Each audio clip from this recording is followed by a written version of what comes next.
Supreme court में Hathras case की सुनवाई शुरू हुई तो राज्य सरकार का पक्ष रखते हुए सॉलिसिटर जनरल ने कहा, मामले की सीबीआई जांच हो और सुप्रीम कोर्ट मॉनिटर करे। याचिकाकर्ता के वकील इंदिरा जयसिंह ने कहा, मामला हाई कोर्ट में चल रहा है, सुप्रीम कोर्ट दखल ना दे। जिस पर तुषार मेहता ने कहा कि निष्पक्ष जांच में रुकावट के हालात पैदा किए जा रहे हैं। इंदिरा जयसिंह ने मांग की कि केस दिल्ली ट्रांसफर हो और सुप्रीम कोर्ट निगरानी करे। तुषार मेहता ने अपील की, पीड़ित परिवार को यूपी सरकार ने सुरक्षा मुहैया कराई है। सुप्रीम कोर्ट ने मामले पर टिप्पणी करते हुए कहा कि हम जानते हैं कि मामला भयावह है, हम सुनवाई इसलिए कर रहे हैं क्योंकि केस शॉकिंग है। यूपी सरकार के वकील तुषार मेहता ने कोर्ट को ध्यान दिलाते हुए कहा कि पीड़ित परिवार से मुआवजा बढ़ाने को लेकर बातचीत दूसरे लोगों ने भी की है।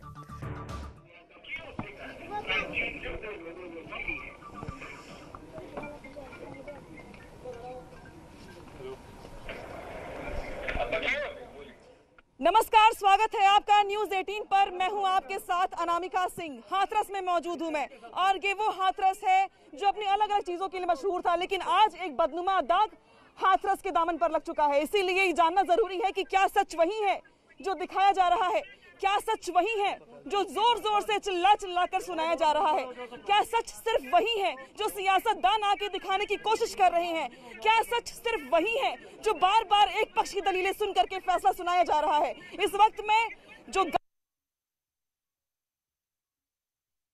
देखिए, छत पे आपको महिलाएं दिखाई दे रही होंगी, घूंघट की ओर से देख रही हैं वो हमें। हर छत पे ऐसी महिलाएं आपको दिखाई देंगी जो आज सवाल पूछ रही है कि जिस हाथरस में हम सालों से रह रहे हैं, क्या वाकई में वो आज असुरक्षित हो गया है? क्या वाकई में जो जघन्य अपराध की घटनाएं सुनाई जा रही हैं, बताई जा रही हैं, कहानी गढ़ी जा रही है, क्या वाकई में वो सच है? क्या ऐसा नहीं है कि जो सियासतदान है वो अपनी सियासी रोटियां सेकने के लिए हाथरस आ रहे हैं, पर्यटन करने के लिए? बहुत सारे सवाल हैं, बहुत सारे जवाब हैं, लेकिन हाँ, न्यूज 18 एक रिस्पॉन्सिबल चैनल है। जिम्मेदारी हमारी ये भी है कि जो पीड़िता की न्याय की लड़ाई है उसके साथ साथ हम वो भी पक्ष जाने, वो भी बातें जाने जो सामने नहीं आ पा रही हैं। वो बातें कौन सी हैं, वो तथ्य कौन से हैं, वो पॉइंट्स कौन से हैं जिस पर लोगों का ध्यान ही नहीं जा रहा है। आखिर क्यों परिवार नार्को टेस्ट से भाग रहा है? आखिर क्यों परिवार को सीबीआई जांच नहीं चाहिए? पीड़िता के साथ न्यूज 18 हर घंटे खड़ा है, हर सेकंड खड़ा है, लेकिन बात अब उसकी भी जो पर्दे के पीछे है, जो छिपी हुई है और जो नजर नहीं आ रही है।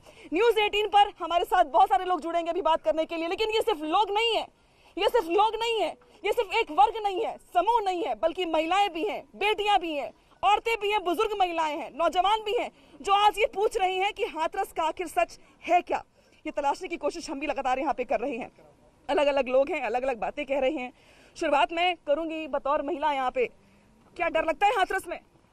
देखिए, ऐसा है कि यहाँ पे सीएम योगी जी का शासन है पूरे उत्तर प्रदेश में, तो डर तो हमको बिल्कुल नहीं लगता है, क्योंकि हमारे यशस्वी मुख्यमंत्री जी ने हर जगह ऐसी न्याय की व्यवस्था करा के रखी है। प्रशासन हर जगह डटा हुआ रहता है। हाथरस के बाहर के लोग तो यही कह रहे हैं कि भाई डर लगता है हमें। मैं हाथरस की रहने वाली हूँ और इस हाथरस को ब्रज की देहरी कहा जाता है। ब्रज की देहरी जहाँ से प्रवेश होता है ब्रज में, तो यहाँ ऐसी घटना सुनकर मेरी रूह कांपती है कि ऐसा कभी हुआ नहीं, और न ये घटना भी इस तरह की नहीं है जिसे इतना तूल दिया गया है। तो मैं चाहूंगी कि जो वास्तविक सत्य है वो जनता के सामने आए, दोषी पकड़े जाएं। सच सामने आए की जिम्मेदारी हमारी भी है, और यही जानने का प्रयास भी हम कर रहे हैं यहाँ पे। अब करणी सेना के भी कुछ लोग यहाँ पे मौजूद हैं। आपने पूरा घटनाक्रम देखा होगा, आपने राहुल गांधी, प्रियंका गांधी से लेकर सपा बसपा के तमाम लोगों को यहाँ आते हुए भी देखा होगा। आज भी आप यहाँ पे मौजूद हैं, क्या देख पा रहे हैं आप? सच्चाई कितनी छिपी हुई है, कितनी दिखाई दे रही है लोगों के सामने? मेरा तो सिर्फ एक बात कहना है, राहुल गांधी को आज ये वाला कांड कैसे याद आ गया? आज प्रियंका गांधी को आज कैसे इससे पहले तो आप सारी भीड़ को हटाइए। मेरा भीड़ भी हट जाएगी, भीड़ भी हट जाएगी। भाई कोरोना काल है, सोशल डिस्टेंसिंग बनाइए। सभी के पास में आऊंगी, अपनी अपनी बात कहने का मौका मिलेगा। भीड़ बिल्कुल बिल्कुल, हाँ, अगर मुझे अकेला आप अपनी बात पूरी करिए। अगर मेरे साथ कोई खड़ा होगा तो मैं इंटरव्यू नहीं दूंगा भैया। नहीं, आप बिल्कुल न्यूज 18 चाहता है कि हर कोई अपनी बात रखे सबके सामने, जो सच है वो रखे। मास्क लगाइए भाई साहब। मेरा एक बात कहना है कि जिस प्रकार से राहुल गांधी ने और प्रियंका वाड्रा ने ये पॉलिटिकल टूरिज्म का क्षेत्र बना के रख दिया, इसको ये फूलगड़ी को, जिस फूलगड़ी की बच्ची की हत्या कर दी गई, हत्या किसने की किसने नहीं की, जब प्रदेश का मुख्यमंत्री कह रहे हैं कि सीबीआई की जांच होनी चाहिए, प्रदेश का मुख्यमंत्री कह रहा है कि नार्को टेस्ट होना चाहिए, परंतु नार्को टेस्ट के लिए कौन मना कर रहा है? पीड़ित परिवार। पुलिस के अफसर सस्पेंड कर दिए, अनेकों लोगों पर लाठियाचार्ज हो गई, परंतु अभी आपको चैन नहीं है, खतरा है। अरे अगर आपको खतरा है, खतरा किससे है? मैं वही पूछ रहा हूँ। वो हमारी भी बेटी थी, अगर उसकी हत्या हुई है, उसकी मौत हुई है, हम चाहते हैं जांच हो निष्पक्ष, और सीबीआई जांच कर रही है। सीबीआई को जांच करने से क्यों रोक रहे हो? क्या चंद्रशेखर रावण कहेगा कि सीबीआई की जांच ना हो? क्या समाजवादी पार्टी के लोग कहेंगे? क्या वो राष्ट्रीय लोकदल का नेता कहेगा? आज जिस प्रकार से यहाँ पर हुड़दंगबाजी मचाने का काम किया जा रहा है, मैं आपसे एक अनुरोध करना चाहता हूँ कि निष्पक्ष जांच के लिए मुख्यमंत्री ने जो कहा है उस बात को अक्षर से उसका पालन हो। मुख्यमंत्री प्रदेश के योगी जी से हम अनुरोध करते हैं कि जिस प्रकार की गुंडागर्दी कांग्रेस, समाजवादी पार्टी मीम और भीम का नारा लगाकर यहाँ की शांति को अशांति में बदलना चाहते हैं, शांति को अशांति में बदलने का प्रयास किया जा रहा है हाथरस के, और इसीलिए हाथरस की बेटियां भी यहाँ पे मौजूद है जिनसे बात करेंगे हम। भाई, मैंने कुछ लड़कियों को कहा था अपनी बात कहने के लिए, तो वो कह रही थी कि हमें तो बोलने का मौका नहीं मिलता। आइए आगे आइए आगे आइए आगे आइए आगे आइए। चलिए मैं आपसे शुरुआत करूंगी। हाथरस की रहने वाली हैं आप, यहीं पर रहती हैं आप, कभी इससे पहले ऐसी घटना सामने आई है क्या? कभी नहीं आई, नहीं आई, कभी नहीं आई है, और ना ऐसी होनी चाहिए, सच में लगना चाहिए। कितना समझ पाई हैं आप इस पूरी घटना को कि क्या हुआ होगा? हाँ, तो सब गलत बता रहे हैं, गलत ना है, गलत बता रहे हैं, कोई सही ना बता रहा जाए। हत्या तो माँ ने और बाप ने, बाप ने। पास मैं फिर से आऊंगी, बातचीत करूंगी, लेकिन यहाँ पे मैं देख रही हूँ बहुत सारे पुलिस के लोग भी मौजूद है कि पुलिस के लोग आकर के क्या कह रहे हैं? लॉ एंड ऑर्डर को मेंटेन करने का प्रशासन का एक कर्तव्य होता है। प्रशासन अपने लॉ एंड ऑर्डर को पालन करने के लिए आया है, परंतु हम ये चाहते हैं कि हमारे को भी अभिव्यक्ति की आज़ादी है। अगर राहुल गांधी को, प्रियंका वाड्रा को यहाँ पर सांग करने की आज़ादी है, तो मुझे मेरी बात रखने की, अभिव्यक्ति की आज़ादी मुझको भी है, करणी सेना को भी है। मैं आपसे एक बात कहना चाहता हूँ, जिस प्रकार से इस प्रकरण के अंदर मोड़ पैदा किया जा रहा है, एक्चुअल में हत्या किसने की? हम कहते हैं हत्या किसने की? हत्या उस संदीप ने की या इस संदीप ने की? संदीप कौन सा है वो? हम ये जांच चाहते हैं। जो जेल के अंदर है वो कौन है, वो दोषी है निर्दोष है, उसका पता तब चलेगा जब सीबीआई की जांच हो जाएगी, नार्को टेस्ट हो जाएगा। क्यों नहीं होने दे रहे? डीएम को सस्पेंड करो, इसको सस्पेंड करो, कोई तरीका है क्या?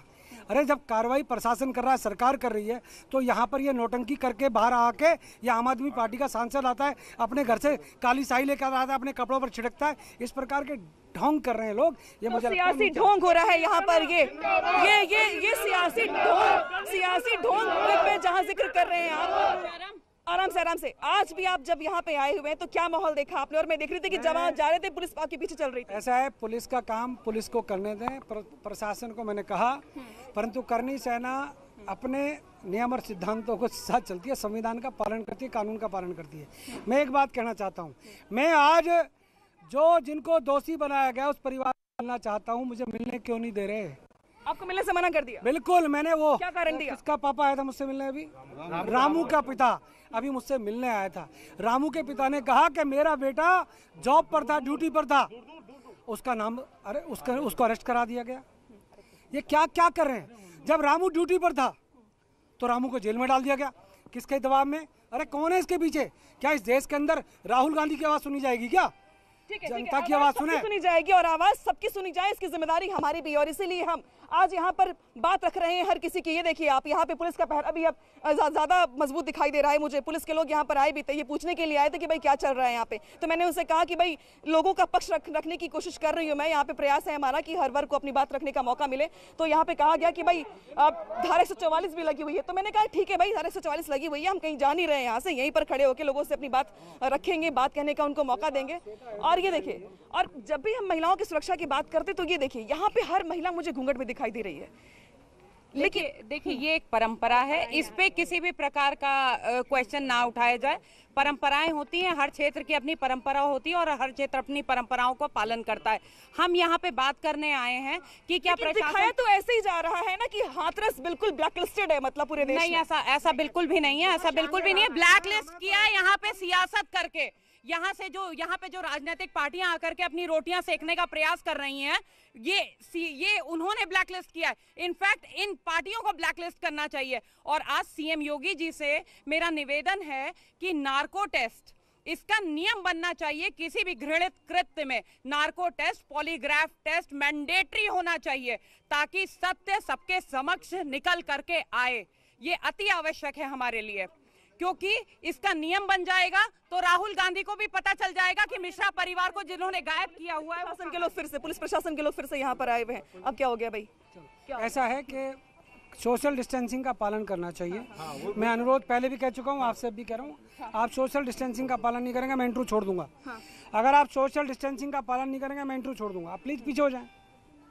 हमारा कहना यह है कि प्रदेश के अंदर जिस प्रकार से ये जो लड़की को जब अंतिम संस्कार हुआ, जो अकॉर्डिंग टू डीएम उनकी परमिशन से, उनकी अनुमति से गया था, उसको उसका जो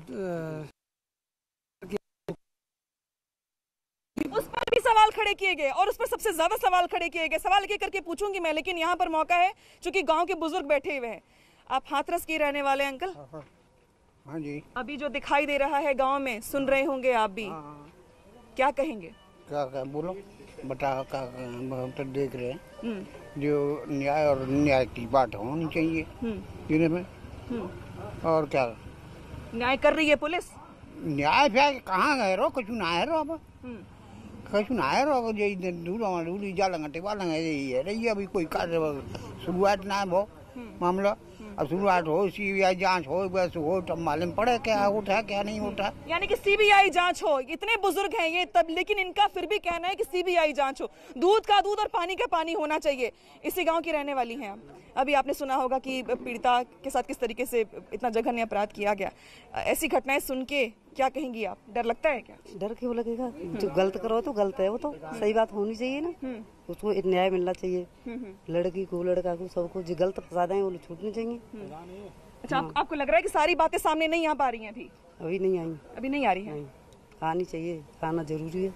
कैसे कैसे आएंगी बातें? कैसे आएंगी? जी जांच हो, सीबीआई जांच हो, वो जब आएंगी वैसे कैसे आ जाएंगी?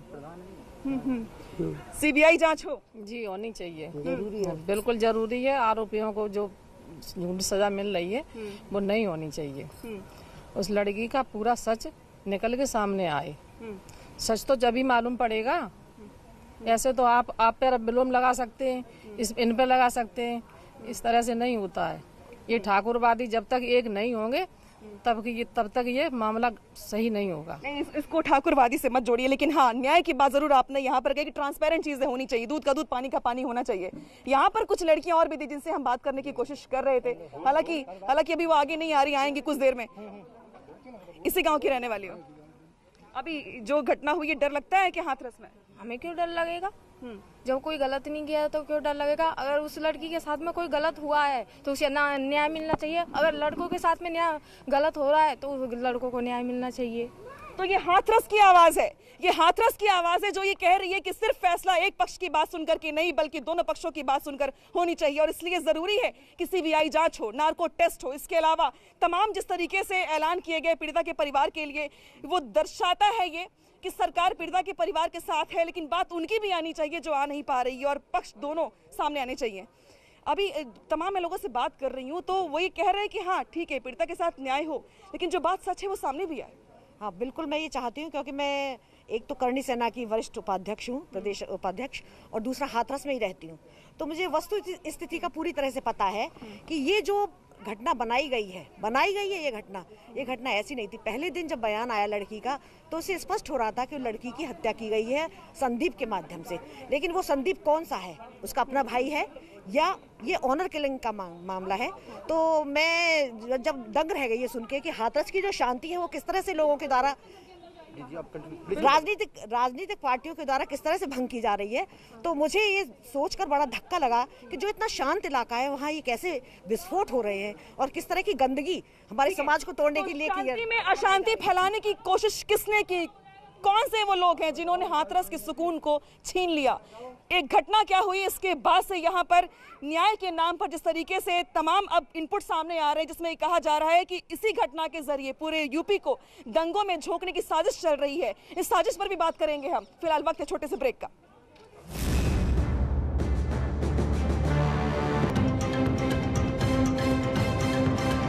गोरखपुर में कानून व्यवस्था के मुद्दे पर प्रगतिशील समाजवादी पार्टी कार्यकर्ताओं ने रानी लक्ष्मीबाई पार्क में प्रदर्शन किया है।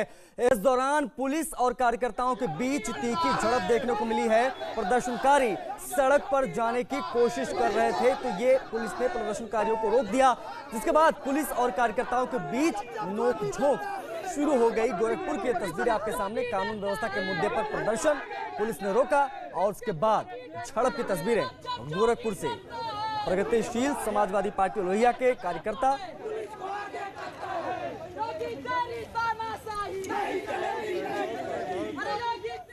ग्रेटर नोएडा में ग्रामीणों ने थाने का घेराव किया। बुजुर्ग की मौत से ग्रामीण गुस्साए हुए हैं। दरअसल 3 अक्टूबर को बुजुर्ग के साथ मारपीट हुई, जिन्हें इलाज के लिए हॉस्पिटल में भर्ती कराया गया, जहां आज इलाज के दौरान उनकी मौत हो गई, जिसको लेकर ग्रामीणों ने प्रदर्शन किया। लोगों का आरोप है कि पुलिस ने आरोपियों के खिलाफ गंभीर धाराओं में मुकदमा दर्ज नहीं किया। मामला थाना फेज 3 के परथला गाँव का है।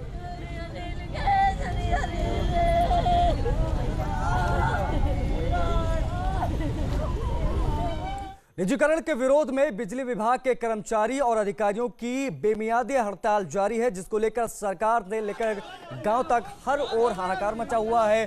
प्रयागराज के कई इलाकों में बिजली ठप है। बिजली गुल होने से कई इलाकों में पेयजल की किल्लत भी शुरू हो गई है, जिसको लेकर तेलियरगंज में प्रतियोगी छात्रों और स्थानीय लोगों ने विद्युत सब स्टेशन का घेराव कर प्रयागराज लखनऊ हाईवे पर जाम लगा दिया। वहीं पुलिस को बैरिकेडिंग कर रूट को डायवर्ट करना पड़ा।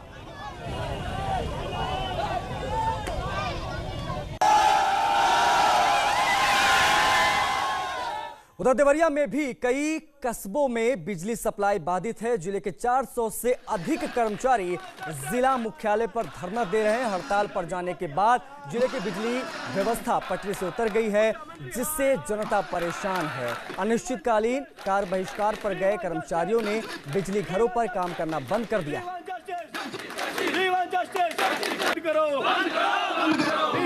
बंद करो, जिंदाबाद।